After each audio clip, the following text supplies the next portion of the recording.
Hey,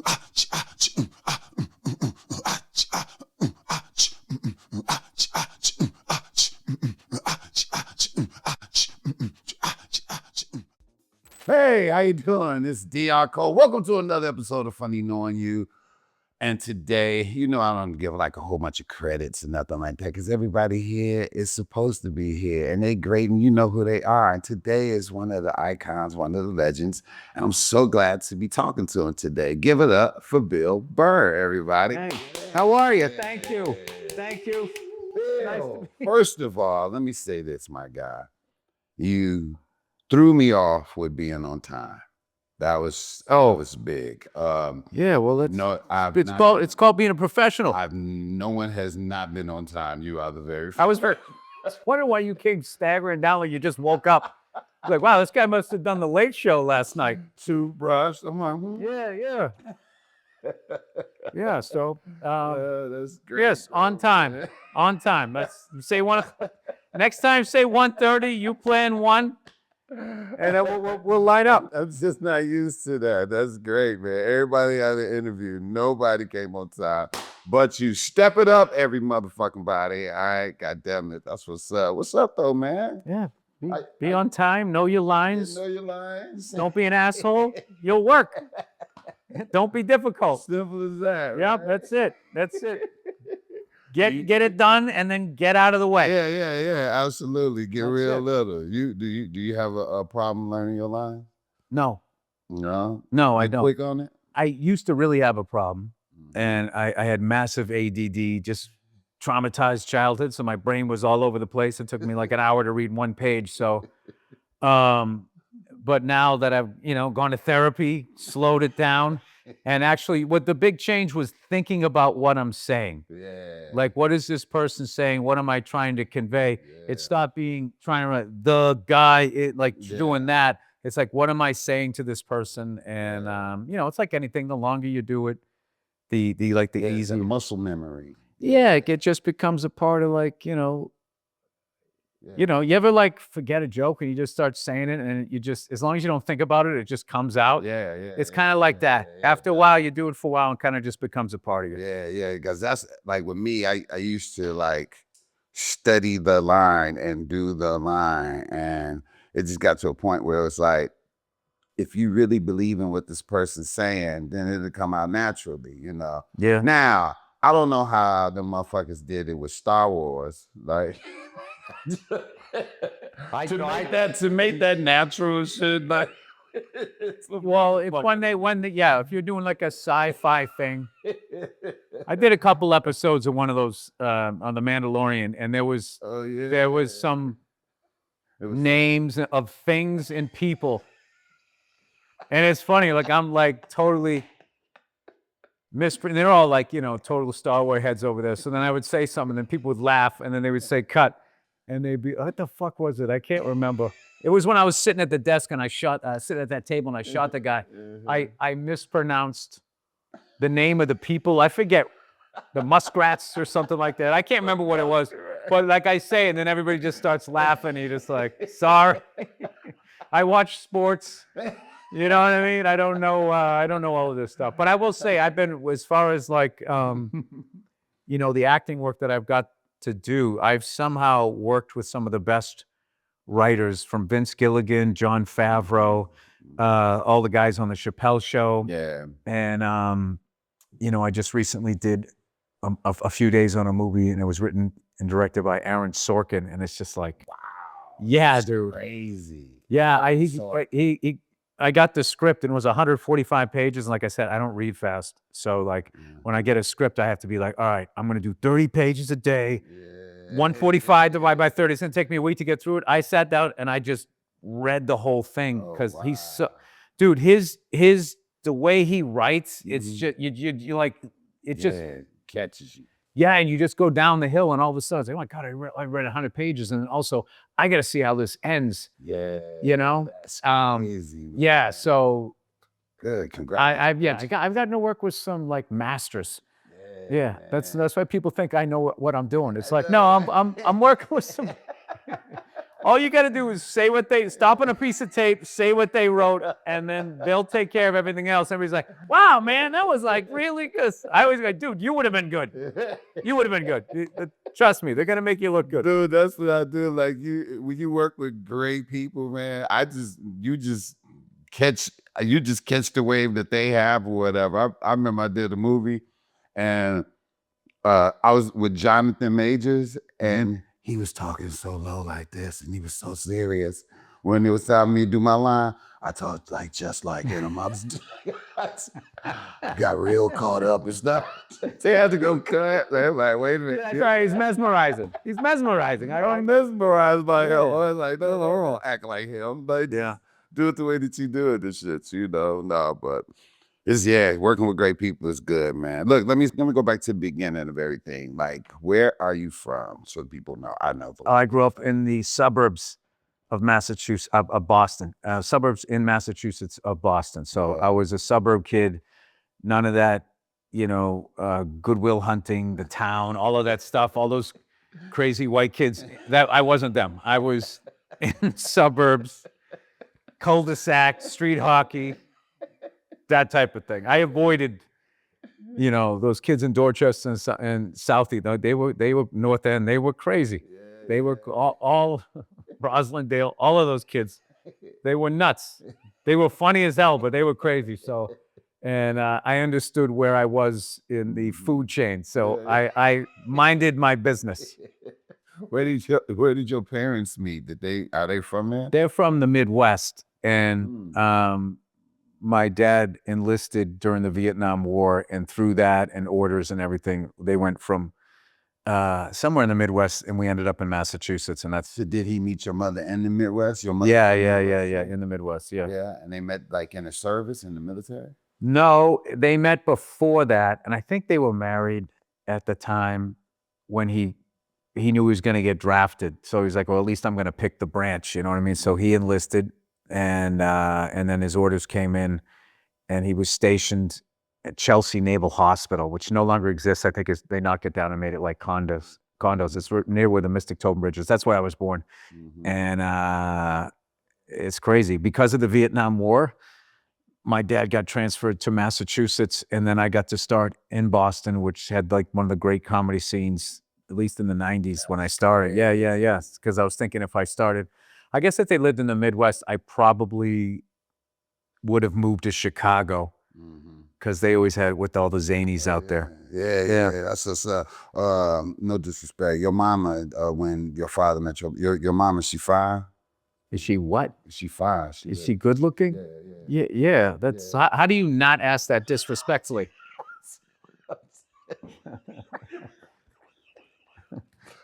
I mean, she's in her 80s now, if that's your thing. I mean, that's all right. This went off the rails, really. It started up with like "This Is Your Life," and then that's why you wanted to go back? That's why you wanted to go back. All right. You must be into like first ladies. That must be your kink. Would you like better, Nancy Reagan or Rosalind Carter? No. People were saying that Mrs. Obama was the finest first lady ever. It's like, there's not a lot of competition. You're going up against 70-year-old, 80-year-old white women. I mean, if you want to do that in your 40s, you're going to win. You're going to win. Shit. I was just wondering, like. You're like, remember that sketch Garrett Morris did when he was hitting on Rosalind Carter 50 years ago? Yeah, you got a little bit of that in you. All right. I learned a little bit more about you, Dion. Not something I wanted to know, but it's interesting. No, I was just saying. Like, I'm getting the whole thing now, and how you dress. You dressed like 30 years ago with big baggy jeans and the Wu-Tang look here with the boots and shit. And you like older women. All right, he's a back in the day guy. Fashion, pussy, it doesn't matter. Like that. He's an analog. He's an analog guy. He's not into this AI. All right. Analog guy. Dude, that is the biggest jump between questions I've ever had. Like if I could have sat here for a million years and I wouldn't have guessed what the next question was. I knew it was going to be weird. It was some sort of awkward pause. he just- All right. All right, this is the first 10 minutes. Now, where do you go from here? I interview people, so I'm interested in your process now. No, I just wanted to know your father met her. Like, what was you? Yeah, all right, yeah, that's great. So that's good. Your mother's fine. That's Yes. Do you have any brothers and sisters? Do you? Yeah, I don't talk about all of this stuff because there's too many weirdos online, and then they try to figure out stuff. So yes, I was a member of a family, and I'll let you judge who was good looking and who wasn't. Jesus Christ! You know, he asked me before I got here, "You want to see the questions beforehand?" I'm like, "How weird could they be?" Evidently, very. Dion, you're a fucking weird dude, man. You really are. You're kind of a loner. You stay for yourself, but you're social. You're into women, but not new ones. He likes a resto mod. Like an 80-year-old with some fake titties or some shit. Meekum pussy.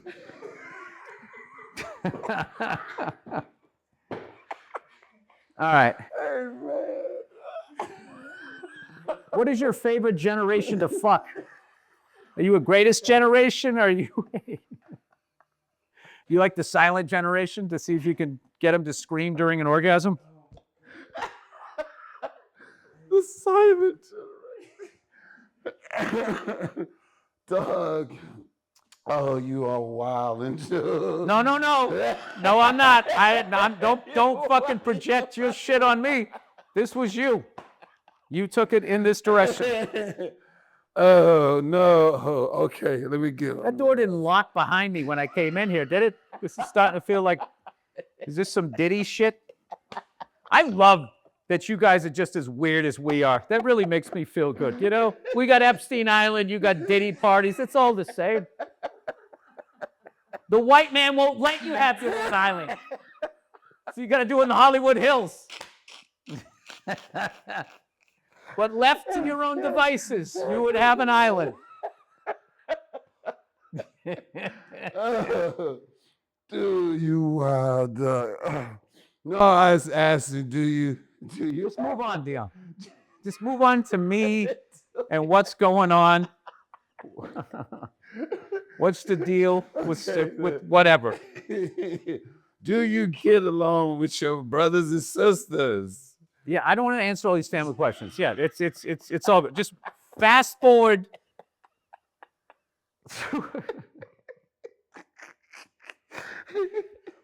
My wife goes, "You should have asked what the questions were going to be."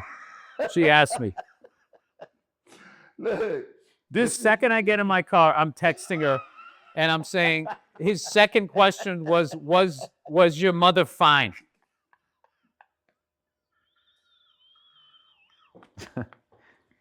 Does he have a basement in this house? I bet he does.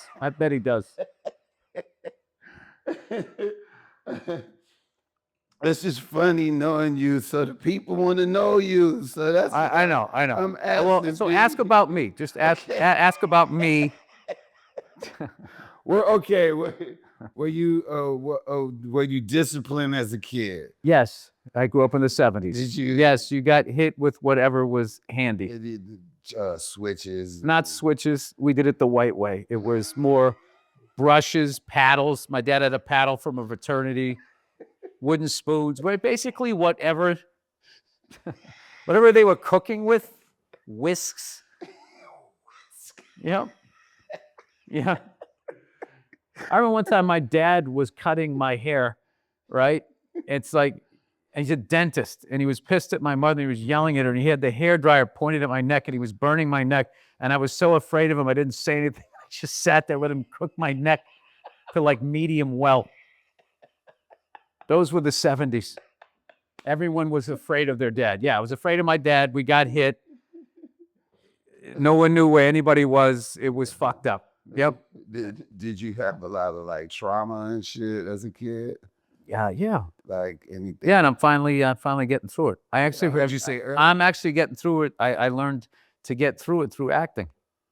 Really? Yeah, because I would be doing scenes, and I would feel myself getting choked up over shit that it didn't call for it in the scene. And I'm like, why is this? And what it is because you have trauma, you close off all but like 3 emotions. Like you can laugh, joke around, you can get angry or whatever, right?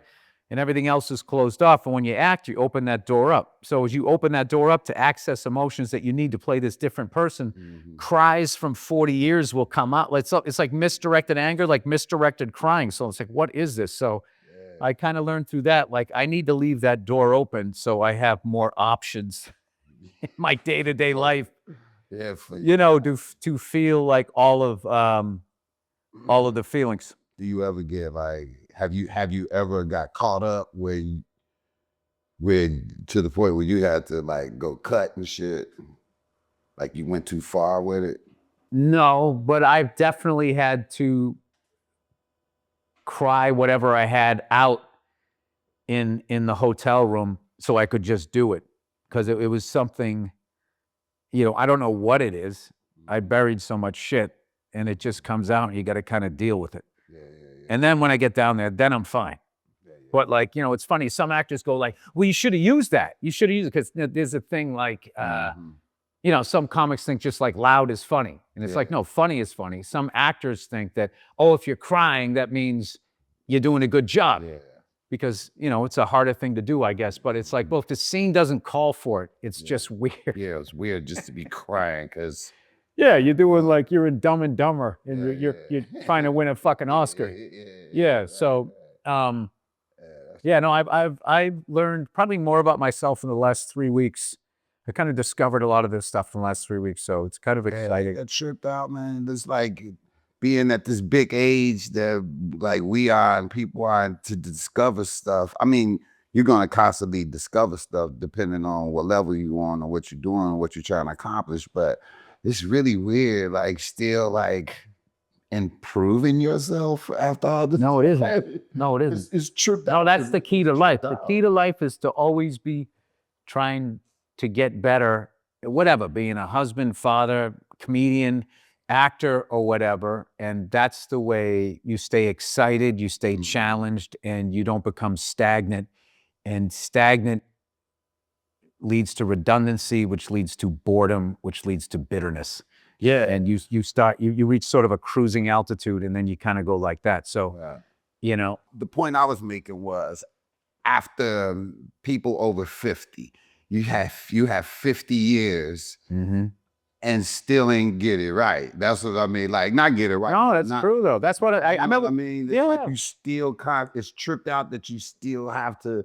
I remember working in a warehouse at like 18 and this dude worked there. He was 26, had a mustache and like a Buick Regal. And I was like, that guy has life figured out. That's a man. By the time you're 26, you can grow a mustache and have a car like that. You have it all figured out. Yeah. And the thing is, in his mind, he probably like, I'm good. Yeah, there's times where you think that you're good. And after a while you realize you're not. I mean, look how much our business has changed. In the last just like few years with all these streaming services. It's like you're never good. Everything is constantly evolving, and if you're standing still, which is one of the frustrations in life, they just won't let you get off the wheels. I know, right? You just have to. Even when you get on and you learn it and you get it, then they change the wheel or like. And everybody's just running in capitalism. And if your friend falls, if you stop to pick him up, you get trampled. Man, it's just it's wild. Yeah, no, it's a really I feel like it's coming to a head, and somehow people with all the money are saying the people with some money. The reason why they don't have money is because of people with no money, and somehow they're buying that. Right. It's like like a guy with like a fucking helicopter on the back of a yacht. Is saying people picking fruit illegally is the reason why you can't have a house. It's just like it's like how does do the math on that? What is that guy gonna outbid you on a house? Right. Like what are you doing now? It's like, and if you jump the gun on the way the world is, you'll take an L on that too. Like, I mean, this might be a terrible analogy, but I'm just gonna say it. But like, I remember with iPhones and stuff, I went and bought a whole bunch of chargers. I bought a charger from a car, from a house, for every level of my house, every car. the workplace. I had to charge everywhere, so I had to keep carrying them and shit. And then they changed the charger. And now I gotta go get all new Then they change the charge, and then everybody throws the charges out, and they end up in the ocean. And then that same company, they do commercials, and they align themselves with Gandhi.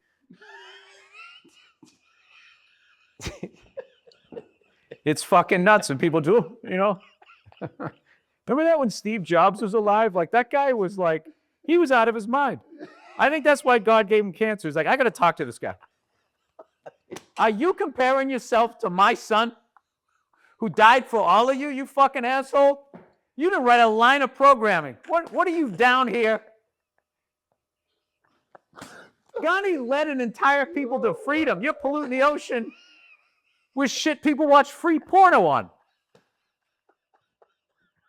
And you know he argued with them. I would have killed to see that. Him with his fucking turtleneck, thinking he controls the universe, meeting the guy who actually made the universe. I bet he just fucking showed his belly. God's like, you know, I know what a fake cry is, Steve. It's a little late. I still think he lets you in, though. You think he argued with God? I still think he lets you in. I don't believe in an angry God. It doesn't make sense. It's like, you made that. Why are you mad at what you made? You made everything. You made the devil too. I don't know why you did that. Why, you know, why you're still letting him run this down here?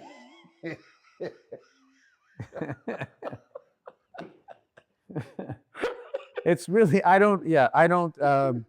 have no idea what happens when you die. But what I do know is nobody alive knows. So, you know, you want to tell me your fucking thing? I'll set the, Is that what happens? Does it say it in the book? Yeah, no. So, but I have no problem believing in something beyond us in all of that. But all of this claiming it, and then I'm going to get mad at you because your invisible guy doesn't line up with my invisible guy is just the biggest.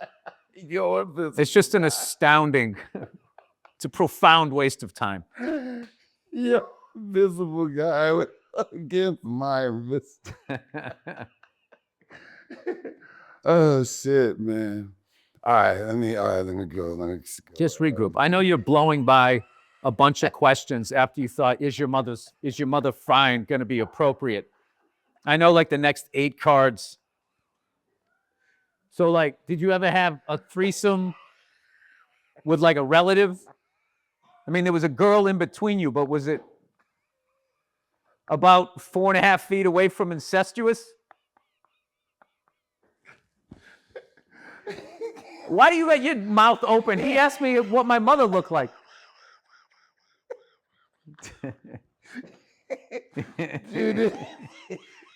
Dude, you got to play an old school creep in a movie, like a period piece. Like, he's just that scumbag in that Lincoln convertible with the suicide doors, talking to some girl skipping rope. Hey, where's your mama? That guy with a fucking lollipop in his mouth. You really are. That dude in what was that movie? Dead Presidents. That fucking guy. That you have that energy. Yeah, that's that guy. How great was that movie? Oh, man. How great was Chris Tucker? I really wish he got to do more dramatic stuff. He's a phenomenal dude. Bro, first time I saw him right before Fridays came out. Really? I saw him at the Boston Comedy Club Sunday night, Talent and Will Sylvince's night. And he came up and just, I remember, I was like, who the hell is that guy? That guy is going to be I had no idea I think they had already shot it. Man. There's been a couple of things like that in show business where you're like that close to somebody right before you're never going to see him again. Yeah, man, that guy. I don't think I was ever on a show. I wasn't on the show. I was hanging out down there because the dude who owned the club wanted to sign my friend. I was with Patrice O'Neill, so I went down there that night. Yeah, shout out to Patrice. Oh yeah, no, he was. I just told a story about Patrice recently, man. Yeah, Patrice is something else, wasn't he? Yeah, he was one of the he was one of the funniest dudes. Man. Complex dude, very complex dude. Man. A lot of push pull. Yeah. Super confident, super I guess insecure. He had the whole fearless, vulnerable. He had the whole thing, man. That the way you know what? I feel like I finally have started to accept that I'm not going to see him coming in. It took a long time to accept. You know, when someone that close to you die, you're just like, I don't know, try to bury it and shit. He was designed, his mind, to me, To irritate people. yes, but to constantly be filled and have material. His mind, and the way he was set up, and the way he, whatever pushed and pulled him, allowed him to constantly come up with some of the most craziest shit, dog. Yeah. The best shit ever. You know what I mean? Can't imagine what he would be. Yeah. How was elementary school for you, man? Was it good? Oh, we're going back again. Yeah. You just People need to know about you. It's called funny knowing you, man. well, yeah, knowing you. know what. You don't even know my fucking life story. I had the required childhood to become a stand-up comedian. How was elementary school? I had orange hair, and I was the new kid. That's how it was. I looked like a fucking freak. And then punk rock started, and all these fucking assholes started dyeing their hair all these weird colors. And I always resented them. I was like, you can wash that out. Anytime you want to tap out of being a fucking weirdo, you can do it. This is a life sentence. Looking like a fucking Angry Bird. So that was elementary school. I was like middle of the pack. I wasn't like a nerd, but I wasn't like, you know, the cool kids. But I was sort of like I was accepted in a number of groups. Yeah. You know. Yeah, But I did a little of both. Oh yeah. Yeah, I picked on some kids, and I got picked on, and then I got older, and I grew out of it, and I won some fights, I lost some fights, and then I hit puberty late, so I was like, fuck this. Everybody weighs like 50 more pounds than me. I'm just gonna be funny. And back down from fights until I can grow a mustache.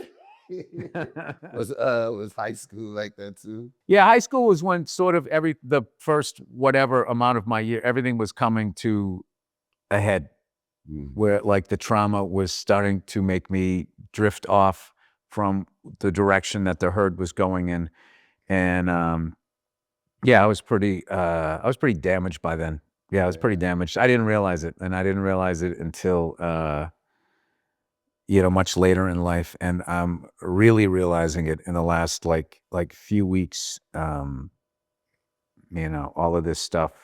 Yeah, my catchphrase growing up is "I don't give a fuck, I don't care," Wow. and that was closing the door. And it turned out I did give a fuck, and not giving a fuck has not worked out for me. Yeah, but was your issues that you were having, were they within yourself or like other people?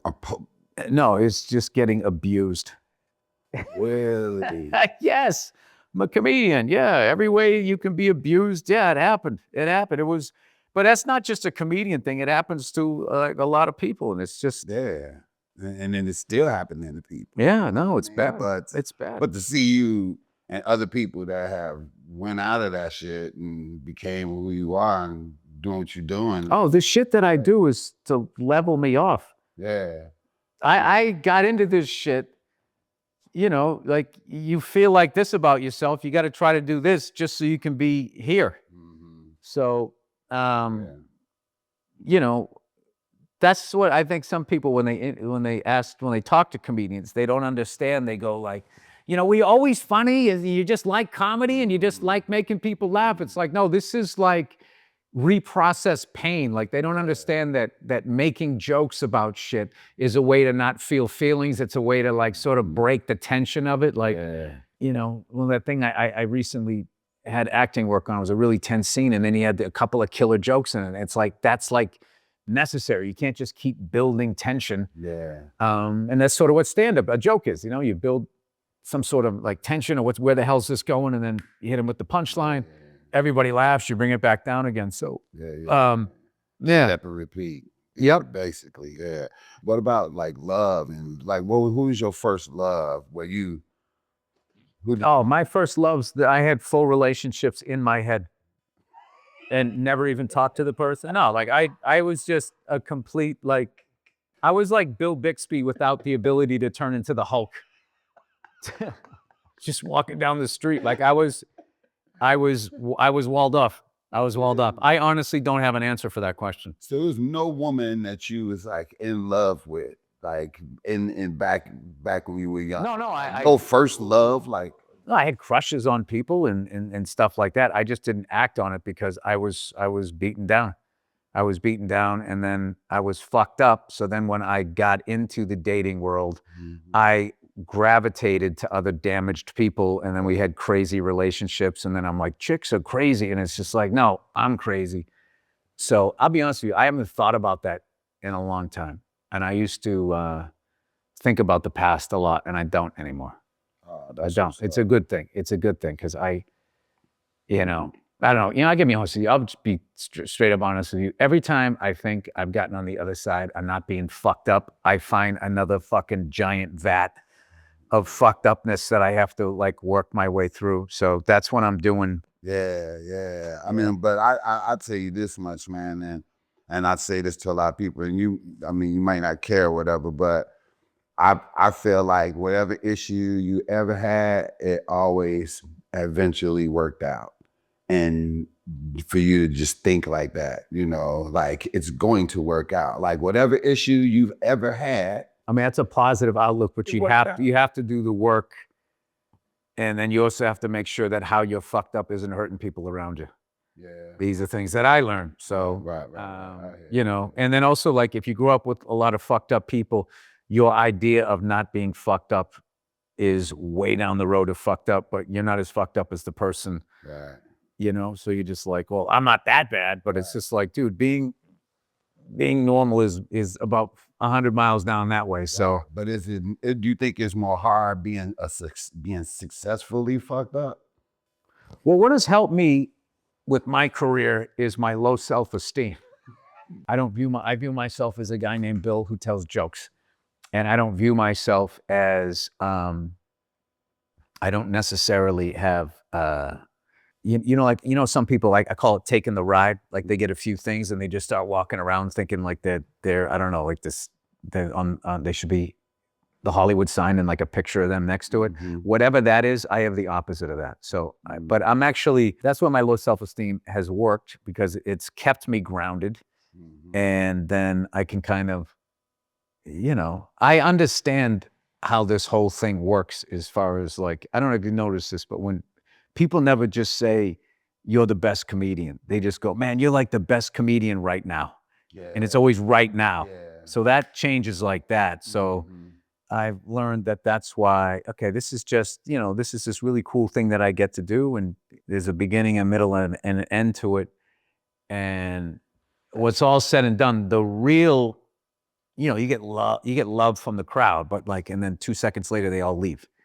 And at the end of the show. So the love that I have at home, that's what matters. That's what I need to take care of. That's what's going to be there no matter how many tickets I'm selling. Absolutely, man. Yeah. And that's, and everybody should feel that and use that as why you do what you do. Yeah. And I'm feeling like I like being home, and I can be home for the first time. Yeah, wow, I just realized that I used to not be able to sit still because I would start thinking about shit that happened to me. And then that's why people are like, dude, you never stop. You're doing all this fucking work. It's like, that's not being a workaholic. That's trauma. If I stop, the fog catches up with me of the past. So, but that shit, but I'm gonna tell you though, that, and first of all, I sympathize with however to feel, but it's like that shit, that past shit can't do shit to you right now. That shit is done. That shit is over.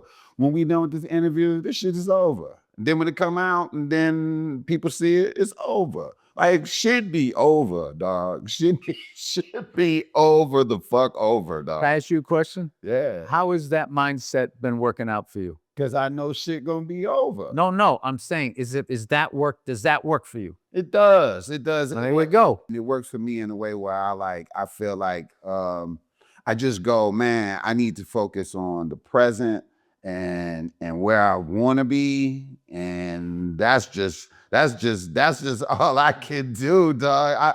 I can't do nothing else. And anything that ever happened, I know, Dion, I have a lot of pain too. And I'm hearing your pain, and I see what you have to do to get through your day. I get it, man. I get it. And I have empathy for you, and I hope you work it out. all right, man. You know, there's a reason our lives pass. Our paths crossed. All right. First job. What was your first job? No, I had a paper route. Paper route. Yeah. That's funny. Now it's like saying churning butter. Yeah, they used to let children get on bicycles at 5 a.m. during the wintertime and just drive down the fucking street. Sort of a pedophile buffet, if you will. And yeah, you drove down there. You even dressed up in a little outfit too. Like, what do you like? You like a French maid? You like a peasant boy? What are you into? And yeah. So, but what was cool about that was I always had money, because I had a job from the 3rd grade on, and I was making like, I was making like $11, $12 a week, which is a fortune when you don't have car payments and your only overhead is buying football cards. So I always had money. By the time I got to I had that job from 3rd grade to 9th grade. It was getting weird. I was getting taller than my customers, and I'm like, I gotta fucking quit this job. But I got a permit to work like underage at 15, and I worked at this place, Morse Shoe Company. And do you remember back in the day when computers had giant manila cards you had to put in? So we had like these giant spreadsheets of these orders, and there was all of these little, almost like one of those card catalog things that they had at the library, and there were all of these cards. You had to pick these orders, dude. It was the most mind-numbing, horrible fucking job I ever had. And I was in sales. I sold newspapers over the phone, and we all had fake names. And my favorite guy, this guy used to go. I can't remember if he sold the Boston Herald or the Globe. I know it was the Globe. And he used to go, hey, this is Keith Crowder of the Boston Globe. And Keith Crowder was the name of an active player on the Boston Bruins. And nobody ever called him on it. He was saying like, it'd be like, hey, this is Kevin Garnett for the LA Times. It'd be like, the Kevin? No, different one. Listen. I always just thought it was hilarious. And Boston was like such a crazy sports town. I couldn't believe nobody ever went like, Keith Crowder plays for the fucking, aren't you in Calgary tonight? What the fuck are you calling me up to see if I want to get the Sunday paper? So we did that. Sold health insurance. I worked in warehouses, unloaded trucks. I did landscaping. I did a little grunt work, construction. I wasn't built for working outside with the pasty skin. I used to burn up. So I didn't last. I lasted like 8 days on a construction site, and then I lasted a couple weeks landscaping and shit. I had a lot of like just those grunt work jobs. You did you ever did anything illegal? Like sell drugs? I did some illegal shit, stupid shit, but I didn't like sell drugs or anything like that. Just dumb shit. Yeah. Everybody does some illegal shit. Oh yeah, everybody does. When did you know that you was gonna do stand up? Like, what was like when was the moment you was like? I was over this guy's house that he was like a year older than me, and we were working together in this warehouse, and he was every bit as funny as I was, if not funnier. Mm-hmm. And we used to like talk about stand-up comedy and all that type of stuff. And we used to go out drinking on the weekends. So I would go over to his house, and his bedroom was hilarious. It was like a 1-bedroom apartment. He had Lazy Boys. He had all these VHS tapes and shit. And he had a cooler in there. So, we didn't have money. So we would try to, get a little buzz going before we would go out. Mm-hmm. And we used to watch like stand-up. We, like drinking and driving was like required in Massachusetts. So you'd have like 3-4 beers before you even went out. So we would drink like 3-4 beers and we would watch like all these old shows like Stand Up Spotlight, Comedy on the Road and all that. And we had fantasized about being comedians, but like it was before the internet. So like I thought you had to move all the way out to Hollywood to do it.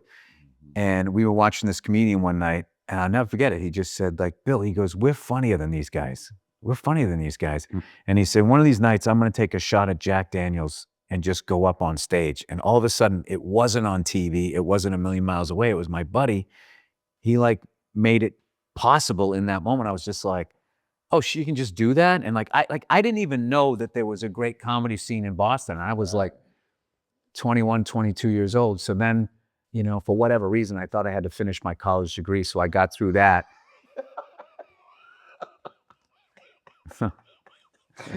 So I would have something to fall back on, a mass communications degree.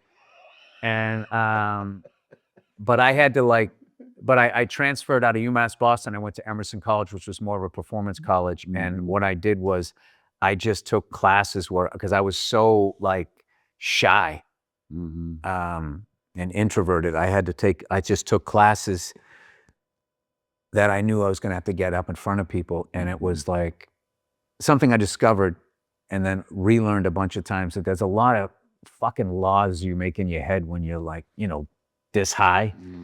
And shit, when you're 6 years old, seems like a mountain. And then when you actually do it as an adult, it's just like stepping up on a curb. So like I only got up in front of the class like 3 times. And each time it was like exponentially growing. And then I remember we had to do some sort of sketch. And me and like these 3 other people, I played a waiter and there was a 2-top and a one person sitting alone and they were interrupting the 2-top. It was some sort of psychology class. So they would examining different social situations. And I just did this Italian waiter thing. And I was just walking in and out and we murdered. And we murdered. I remember this kid in the class goes, man, that was like funnier than anything I saw on SNL this week. And it was like just like people would just say like little half sentences.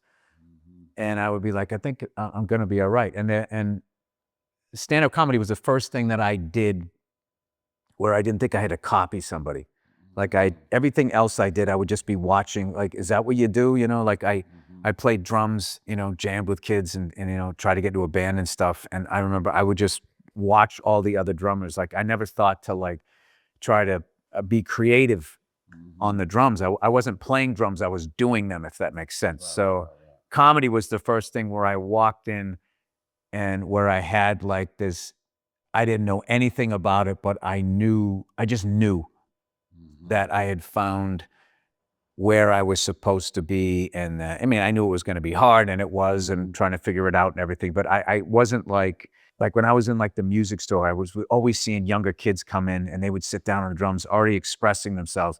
And I just knew, I was like, I didn't get that gift. I love music. I have a passion for it. I like playing drums, but I don't have that. And that was kind of an asset that I had, that I kind of knew what I wasn't gifted at. I knew what I sucked at.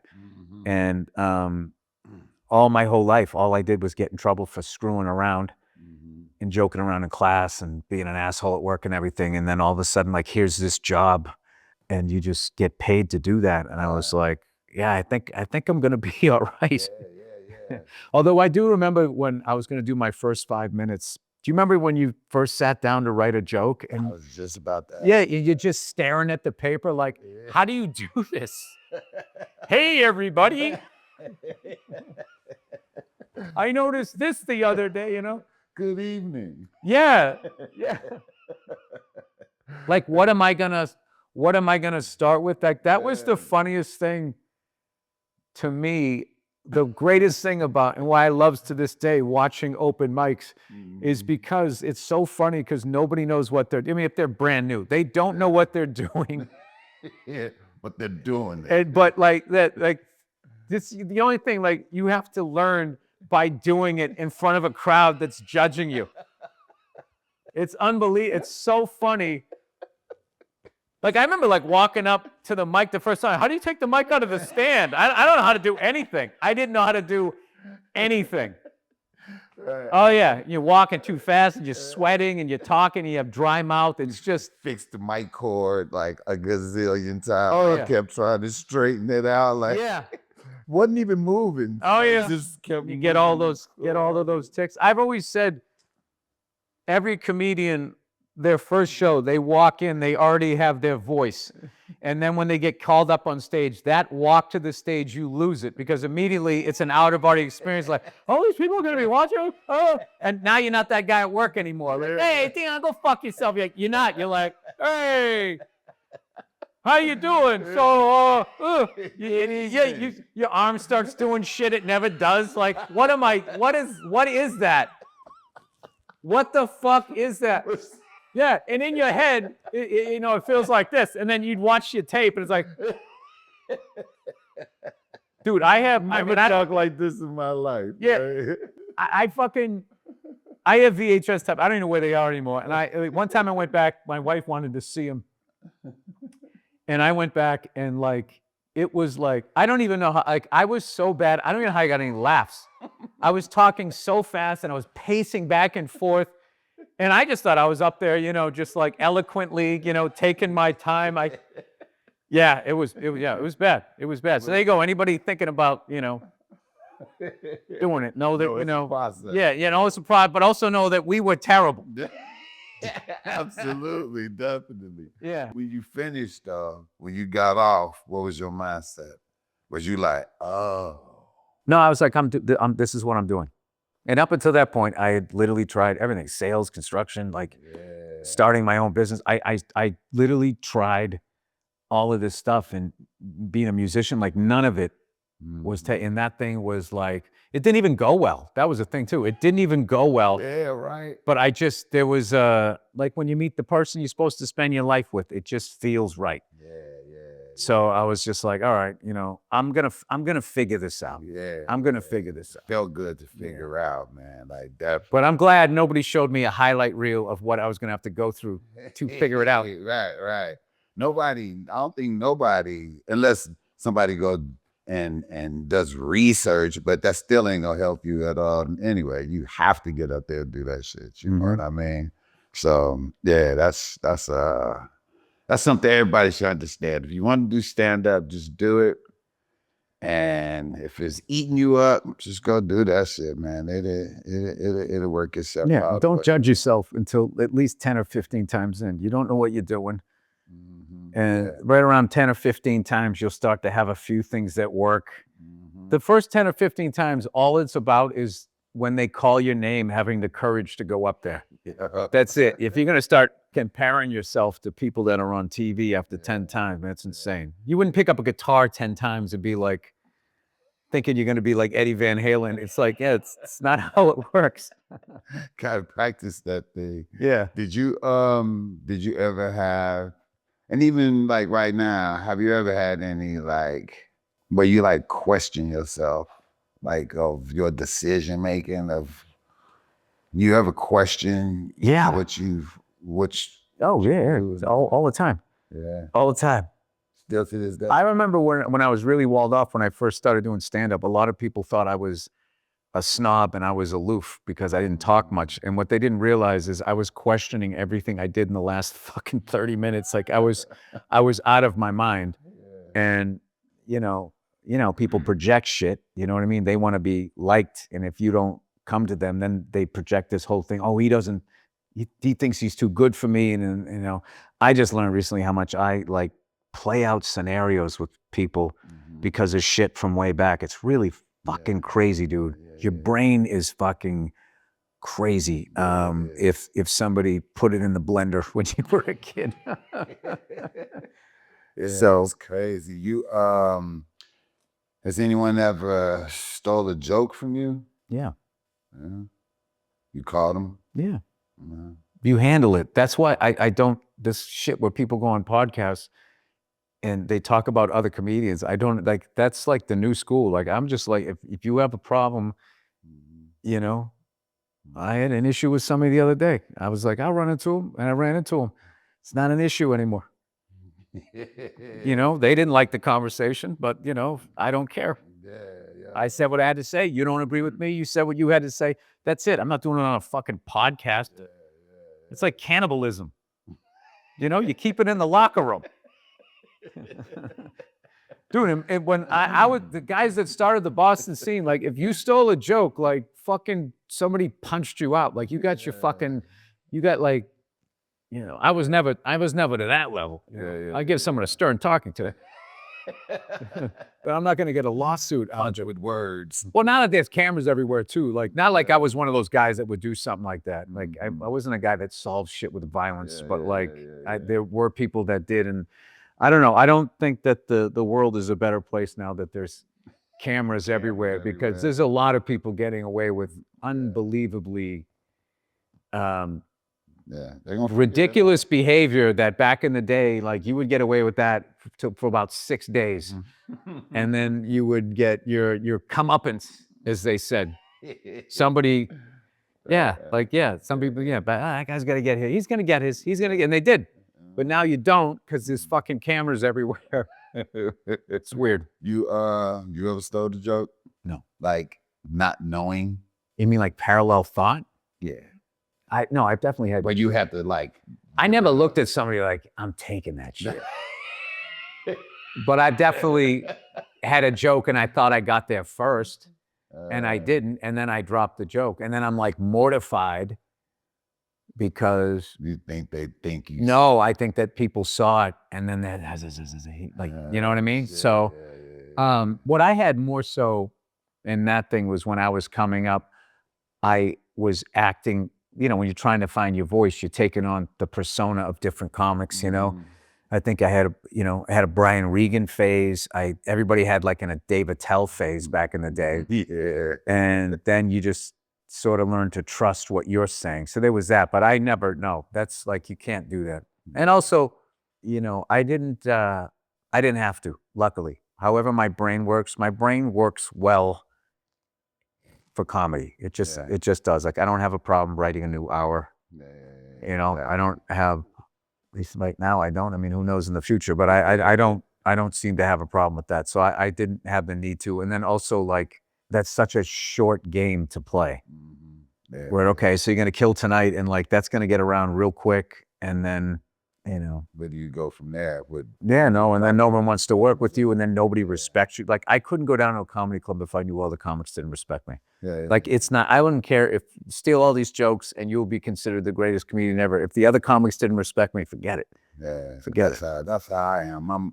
I'm so big on just being original and having my own thoughts, and you know that was a game that we played in Chicago back in the day. It was all about originality, like you know the way that you said what you said and how you said it. It just it made you like stand out or whatever. You know how you feel about like a lot of the new comics that's coming up now, though. No, they're great. They're great. Yeah, I'm not gonna be that angry old guy that there's people younger than me doing it and doing a good job. Like I mean, comedy's like music. It changes and it evolves, and there's different styles and all of that. Like there's a bunch of young comics that I've seen. You know, I mean, I'm 57, so young to me is like 38, 40. You know, I'm a big fan. You know, a lot of those New York guys. I like, you know, Joe List and, you know, Mark Norman and those guys. And that's great. Yeah, and then somebody I came across recently on Instagram, and I was like, "Who the hell is this?" Ambria Allen just blows me away. I don't know if you know her. Like I'm looking at her like, how are you not like a fucking movie star or a like? And she's opened for me on a couple of shows, you know, and I got like a white crowd, and she comes out there and she doesn't give a shit. It's so funny, and she's just like, you know, keep up, and she like will reprimand them if they fall behind, and it's the funniest shit to me to watch. I just think she has like such like a brilliant mind. And what I do like about myself is that I'm this far into stand-up, 33 years, and I'm still a huge fan of stand-up comedy. I'm also a huge fan of comedy. Like one of my favorite, like I'm not a social media guy, so I'm YouTube, and there's this dude on YouTube. He uses AI. Like no one would have a problem with AI if everybody used it like this guy. I don't know why, but all he does AI Price is Right with Bob Barker. He just has all these fucking insane games that sound like real games. And you're like, what? He goes, all right, we're playing Gobble the Nobble, blah, blah, blah. And there's also this giant hot dog. Some of them are like graphic like that. But then you had one woman, she wins in contestant row. You know how you walk around? She wins. And he just has her, she jumps up and over into a somersault, does the cartwheel, and then does the worm and like lands on him. It's just stupid shit. He's got him fighting Mr. Rogers at the wheel. And I'm just watching it late at night, screaming, laughing at just how ridiculous it is. And then also like why, this guy knows how to use AI. This guy, he's like a genius. Like, what made you do this? And then oh man, he's got some crazy ones. He's got one that is one of the darkest jokes I've ever seen. And if you come across it, you're going to know which one it is. I was like, oh my God. Oh my God. I'm not going to repeat it because I don't want to disrespect somebody. But I didn't get it at first. And then when I figured it out, I was like, oh my God. Oh my. I'm gonna look him up and shit. Oh no, I'll tell you. I wish I remember the name of the I just fucking doom scroll, whatever you call it. It's just hilarious. Dog, you are like your fan base, man, and the way that you get down is so unique, man. Like at first, I ain't gonna even lie to you.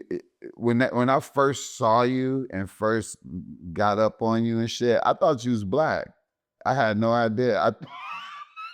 What do you mean? How in what fucking world would you have thought that? I don't know, man. I was like, is he black? I didn't even know, dog. I just felt like, because you was always around. And we didn't see a lot of like white comics. Yeah, but you were always around. I didn't go, is he white? You are as black as I am white. It's like neither one of us is. I sound white. I am white. I look white. Look at this shirt. Look at this fucking shirt. This is like, I saw this and I liked it and I bought it because I'm white. Now, if I was wearing that, even then you'd be like, all right. Came from a household that was near my neighborhood. No, I didn't know you was always on the black scene, man. And I was like, no, I did all the wrong. I know. No, I did. I thought you was a albino, dog. You thought I was an albino black guy. I'm telling you. What exactly? I'm starting to get this picture of the public school system in Chicago. Now I know why no child needs to be left behind. Wow. Wow, Dion. Oh, dog, I'm serious. I thought. Here's the thing. I did all the rooms. Yeah, and I'll tell you why. I learned a lesson early on, right? Once in the summer of 1986, I saw Rodney Dangerfield at, the hell was it called back then? At this, now it's called the Tweeter Center. Mm-hmm. I forget what it was called back then, but it was one of those, it's a shed, right? They got a bunch of seats that are covered and then the lawn seats. Mm-hmm. Great Woods in Mansfield, Massachusetts. And he was hot again after that movie Back to School. Mm-hmm.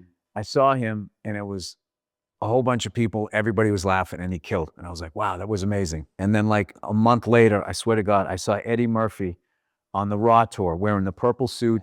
The Weather Girls opened up. And Eddie had a mixed crowd. And there was something about looking at his crowd. I was thinking, Rodney, made like everybody laugh, but this guy is making everybody laugh. Yeah. So, and also, I listened to those prior albums. I listened to Eddie's albums and like there's a sound of a crowd, right? Mm-hmm. Different crowds and stuff. And so to me, I don't know, I wanted to be able to go in anywhere. It was one of those ways, like, when you bomb, it hurts. So I want to, challenge myself so I can go anywhere and just make people laugh and chill. And that's the kind of thing that, like, that led to being able to do like international gigs because, especially like, in like the 90s, like with where the internet was and people's, like we were really separated. Yeah. Like I remember like that first night when I went to like the Boston Comedy Club that night when I saw Chris Tucker. When I went in there, like that, it was like I had never been in anything like that in my life. It was New York City. It was an all-black crowd, 1995. Like the Fugees, like that era, right? And what people were talking about, the way people laughed, the whole thing, and it was like totally a culture shock, just being as white as I am. And I mean, when I went, all I saw when I first went, I just saw black people. And then I went down there and I started doing the rooms, and then I started to see individuals, and then I started to see people, oh, that guy's like my friend Mark, that guy's like this guy, and I went from like being like, oh my God, are they gonna kill me because I'm the only white guy here, to then overcorrecting like, oh my God, everybody's so friendly, and then realizing like, no, black people are like white people, some are cool, some are not cool, some are dangerous, some are weird. They're people. They're people. So like I learned that. I learned that. So, and then doing that, like, and that helped my views. And then it helped my view, when I started doing international, you don't have to go to too many different countries to see like, okay, different food, different music, different language, but it's still the same thing. You're trying to find love. You want to have a family. You want them to be safe. You want to be able to, Like I'm telling feed and clothe them. And you got a diverse audience like that in your mindset and your comedy, it shows that, like I said, my shows aren't promoted well. Yeah, you said like I just think I'm in either. Well, I'm in like I'm in like the Live Nation machine. So like white comic promote to white people, but back in the day, and still to this day, I'm not saying back in the day, but still to this day, you got like I think a diverse audience or whatever. Well, what's funny is if I'm down like south of the 10 and I, walking around down there, people will be like, "Oh man, I fuck with you, blah blah blah. When are you doing a show?" It's like I just did a show. I didn't hear about it. No, because nobody knows. Nobody promotes it. They like don't. That, they don't. So like, I remember back in the day when I did the Chappelle Show, the Rich Bitch tour. When we went to Arizona, surprise. It's me, Donnell, and Charlie, rest his soul. We used to all go to the radio together. When we went to Arizona, they split us up. I swear to God. They sent me to the white station and sent them to the black station. And they were like, when we were like, dude, what is this? What is this, the 1960s? Like, it felt like it should have been in black and white, And that they were like, no, we just thought, kill two birds with one stone. It's just like, I don't know. It's crazy, man. Yeah. Well, I know you got to go. I'm just going to ask you these couple little last questions or whatever. Okay. I said, man, shout out to your wife too, man. She's Chicago, my Chicago native right there. She's not from Chicago. I thought she was from Chicago. Dion. Where's she from? You know what? Fuck this whole thing up. You know what fucked this interview up?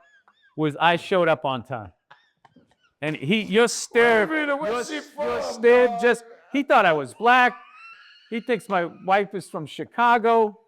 He's asking me if my mother was sexy back in the day. Like, where's she from, dog? I just want to know. I want to know what your final question is going to be. Just get to the final questions. God damn it, dog! Swore she was from Chicago. Listen, you got your cards. All right, you man. prepared. God damn it, you definitely man. did work. I don't know what Wikipedia you went on. My question's wrong and shit. My questions is wrong. Who's that white kid who sold all the drugs in Detroit? Like, he thinks like that's what I am. White boy Rick. Yeah, white boy Rick. I mean, you're like white, but you're not like white. It's just, no, I grew up in the suburbs. I was trying to say, because I thought she was from Chicago, because I know you like, I thought she's a sister that, I know your wife. I've met her several times. I know your fucking wife. I know you do. Yeah, so I'm just saying, I thought she was from Chicago. I've known you for a long time. I didn't know you were from Chicago. It's okay. It's okay.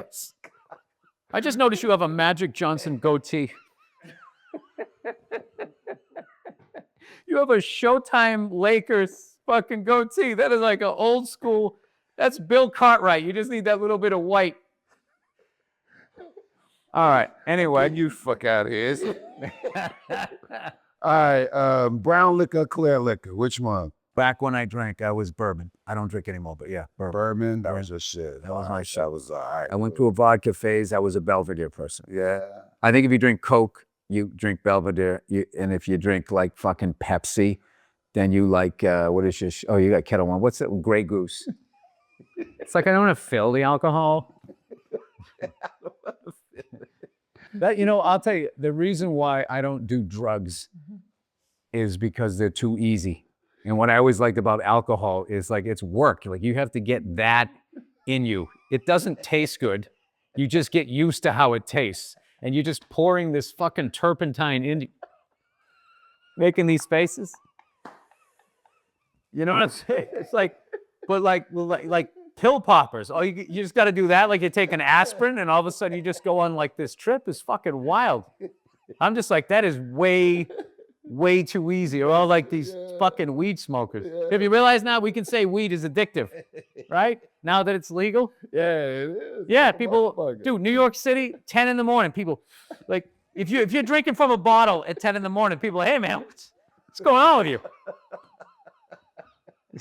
But you can smoke though and shit. Right? Microdose? I think this is how people are handling the end of capitalism. Man, man, say that again. I bet they are, man. Most rewarding thing you've done with what you do? Oh my God, that's too big a question. The most rewarding thing I've done? Well, we always do like benefits and stuff. Most rewarding thing is probably, I think, when some person will come up to me and say, hey, I was going through a really hard time in my life, Yeah, that always is great, right? That's a good one. Yeah, and I listen to your comedy, it helped me out. Or yeah, those are good ones. 10 years, 5 to 10 years from now, what do you see yourself doing? Chilling. That's what's up. Good shit. Good like shit. I'm already starting to do that. Like I'm, I like helping out people that I see coming up. I think that's how you age gracefully. How you don't age gracefully is you compete with people. I'm going to be 60 in a few years, and I'm going to get mad at a 28-year-old. Right. Try to compete with him and try to do whatever he's doing. It's just like it's just like I'm a big believer in that. Your job as an older person is to help out younger people. You're not supposed to resent them and tell them that they don't know what good music is. And if you're teasing them, whatever. But like, just be that fucking guy. It's just that doesn't seem like fun to me. Yeah. Well, how you want to be remembered, man? By like my family or by like people? By people. people? Oh, I don't give a shit. I mean, whatever. They move on. They move on to other people soon enough. You know what I mean? So like, all I need is just when you come out to see me, you feel like I gave you your money's worth, and you had a good time. And for an hour, whatever you were going through, you didn't think about it, or maybe you had a good week and I made it better. Like as long as there's that, but that whole like, legacy thing, like it's this being alive, as much as this fucked up shit, it is a gift. And it's given to you and you enjoy it forever, how long it is. And when you're gone, that's it. And then it's other people's times. That's why older people hanging out in a club it's like you had your time, go home. There's something weirding out these younger people. They think you're a cop. Is that the club owner? No. They do like the remix. You're like, I remember the original. I remember when the original came out. Okay, Dad. Fuck out of here. All right, speaking of Dad, I got to go take my daughter to soccer practice. So we are done. All right, Dion. Man, you that was a lunatic, and I love you so much, dog. You're projecting, dude. You're projecting, dude. I'm telling you this right now. Those are the weirdest fucking questions I have ever been asked. There's something going on with you that I didn't notice. Because I didn't notice the last time I saw you over Ted Sarandos' house. That's Dungeons and Dragons house. When he invites all the comedians over. Dude, one of these years, all of our AI replacements are going to come up and fucking slit our throats. He's like, now I own all the comedy. All right, man. Thank you for having me. Yo, Bill Burr, everybody. Subscribe, tune in next time, man. White Bill Burr, not black Bill Burr. White Bill Burr, ladies and gentlemen. I'm your host. We got to get you some glasses or something. Subscribe, y'all. See y'all next time, man. This fucking crazy dude, man.